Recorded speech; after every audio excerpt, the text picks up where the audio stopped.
नमस्कार मित्रांनो. तर तुम्ही महाट्रान्सफरचा जो फॉर्म आहे तो भरलेलाच असेल.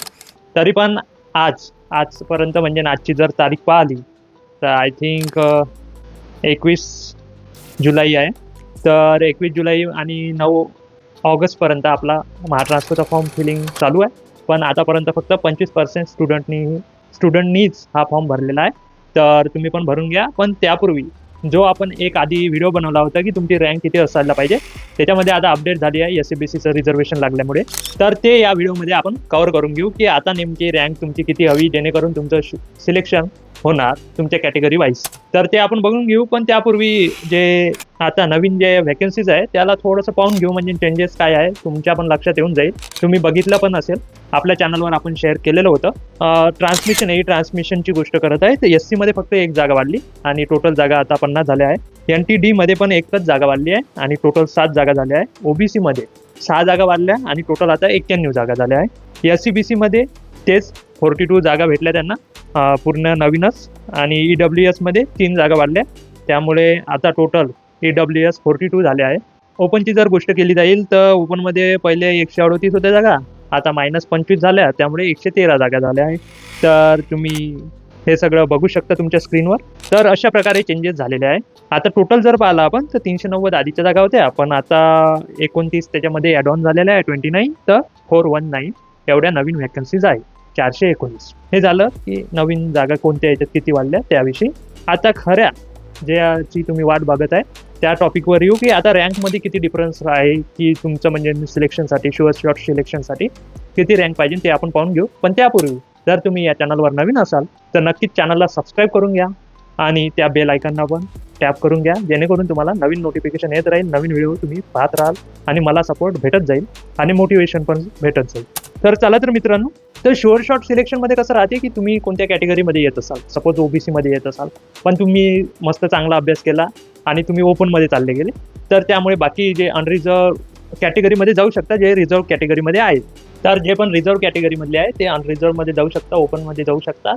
आणि त्यामुळे त्यांची जे रँक आहे, म्हणजे किती रँकपर्यंत त्यांना सिलेक्शन भेटू शकते, ते रँक वाढून जाते. बाकी जे ओपनवाल्यासाठी आहे तर ते रँक त्या रिझर्व कॅटेगरीमध्ये ॲड ऑन होऊन जाते आणि मग ते भेटून जाते. तर यामध्ये आपण मेन, वुमन आणि स्पोर्ट पर्सन तिघाचे पाहून घेऊ की तुम्हाला किती रँकपर्यंत सिलेक्शन भेटून जाईल महाट्रान्सफर 2024 मध्ये. तर ते बघून घेऊ. तर जर तुम्ही ओपनमध्ये असाल आणि मेन असाल तर तुम्हाला 73 रँक आणावी लागेल. म्हणजे शुअर शॉट सिलेक्शन कोणालाही घ्यायचं असेल तर त्यांना 73 रँक आणावी लागेल. तुम्ही इथे बघू शकता की तुम्हाला हाईप करून दिलं की जागा वाढल्या आहे जागा, पण तुमचं जे सिलेक्शनची जे रँक होईल ते कमी झाली आहे आणि आता तुमचं कॉम्पिटिशन आणखी जास्त वाढलेलं आहे. तर आता म्हणजे तुम्हाला शुअर शॉट सिलेक्शनसाठी आधी 90 रँकच्या पर्यंत तुम्हाला खेळायची जागा होती, पण आता ते 73 झालेली आहे. त्यामुळे तुम्ही बघू शकता की 17, 20, 90 तर 17 जागा आणखी कमी झालेल्या आहे. तर आता तुम्हाला अंडर 73 रँक किंवा 73 पर्यंत रँक आणावी लागेल शुअर शॉट 100% सिलेक्शनसाठी. काही टेन्शन नाही, काही नाही. तर 73 पर्यंत रँक आणा, 1 to 73. वुमन जर असेल तर 107 पर्यंत तुम्ही जर रँक आणली तरी मग तुमचं शुअर शॉट सिलेक्शन होऊन जाते. बाकी स्पोर्ट पर्सनमध्ये जर असेल तर 79 पर्यंत तुम्हाला रँक आणावी लागेल. हे ओपनवाल्याचं झालं. आता EWS आणि SCBC साठी सारखंच आहे दोघांसाठी. तुम्ही जर मेन असाल तर तुम्हाला 100 पर्यंत रँक आणावी लागेल आणि जर वुमन असेल तर 147 पर्यंत तुम्ही रँक आणू शकता आणि जर स्पोर्ट पर्सनमध्ये असेल तर 108 पर्यंत तुम्ही रँक आणू शकता, म्हणजे तुमचं सिलेक्शन होऊन जाईल. OBC मध्ये जर असाल तर जर तुम्ही 132 पर्यंत आहे मेन म्हणत आहे, तर मेन जर असाल तर 132 पर्यंत जर तुमची रँक आली 1 ते 132 तर तुमचं सिलेक्शन होणार. वुमन असेल तर 193 पर्यंत तुमचं सिलेक्शन होणार. म्हणजे 1 ते 193 पर्यंत जर तुम्ही रँक आणली आणि तुम्ही OBC मध्ये आहे तर तुमचं सिलेक्शन पक्का आहे. जर स्पोर्ट पर्सनमध्ये जर येत असाल तर 143 पर्यंत तुम्हाला रँक आणावी लागेल.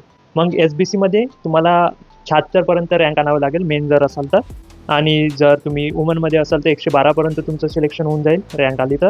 आणि स्पोर्ट पर्सनमध्ये 79 तुम्हाला रँक आणावी लागेल, 79 पर्यंत. SC कॅटेगरीचा जर विचार केला तर 105 म्हणजे मेनचं सिलेक्शन 105 रँकपर्यंत होऊन जाईल. वुमनचं जर पाहिलं तर तुम्ही 152 पर्यंत रँक आली पाहिजे आणि स्पोर्ट पर्सनमध्ये जर असेल तर 114 पर्यंत SC कॅटेगरीचं झालं. जर ST कॅटेगरीचा विचार केला तर 93 पर्यंत तुम्हाला रँक आणावी लागेल मेन जर असाल तर.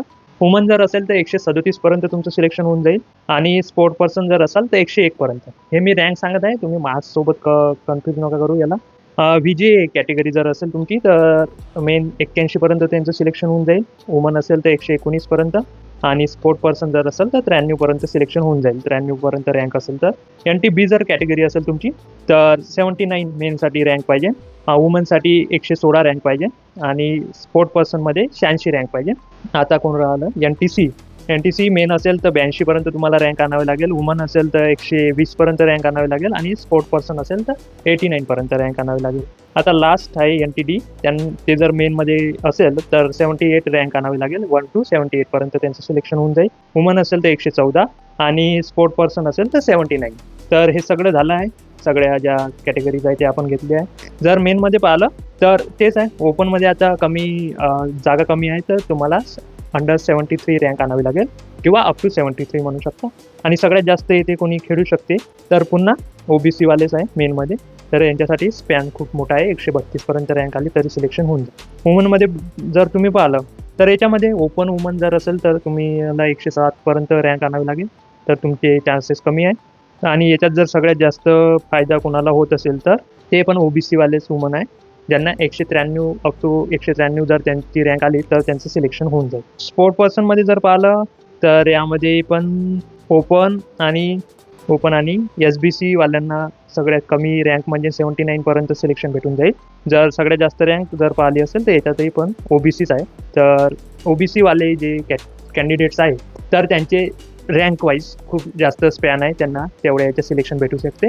बाकी ओपनवाले जे आहे त्यांना आणखी स्पॅन त्यांचा कमी झाला आहे.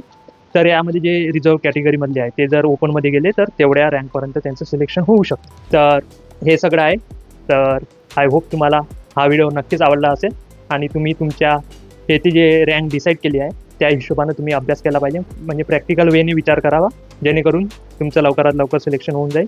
तर तुम्ही जर टेलिग्रामवर माझ्याशी जोडलेले नसाल तर टेलिग्रामवर पण जोडू शकता माझ्यासोबत. आणि बाकी पण इम्पॉर्टंट लिंक्स आहे, तुम्ही बघू शकता. मेंटरशिप चॅनल जर पाहिजे नसेल म्हणजे MCQ नोट्स क्लासेस सगळ्या गोष्टी जर पाहिजे नसेल, मेंटरशिप पाहिजे नसेल, काय करू काय नाही करू तर ते पण तुम्ही मेंटरशिप चॅनल मेंबरशिप घेऊ शकता किंवा 1 to 1 मेंटरशिप पण घेऊ शकता. तर सगळे जे प्लान्स वगैरे सगळ्याचे डिटेल्स तुम्हाला डिस्क्रिप्शन बॉक्समध्ये जे एक लिंक आहे join mentorship channel membership and 1 to 1 mentorship तिथे क्लिक करून तुम्ही टेलिग्रामवर जा आणि तिथून जे पण तुम्हाला तुमच्या हिशोबाने जे तुम्हाला परवडते ते प्लॅन चूज करून जे तुम्हाला नीड आहे ते जॉईन करू शकता. तुम्हाला यामुळे सिलेक्शनमध्ये नक्कीच फायदा होईल. आणि अजूनपर्यंत तुम्ही आता लवकरात लवकर फॉर्म भरून घ्या, जास्त टाईम लावू नका आणि भेटूया नेक्स्ट व्हिडिओमध्ये. तेव्हापर्यंत जय हिंद, जय महाराष्ट्र.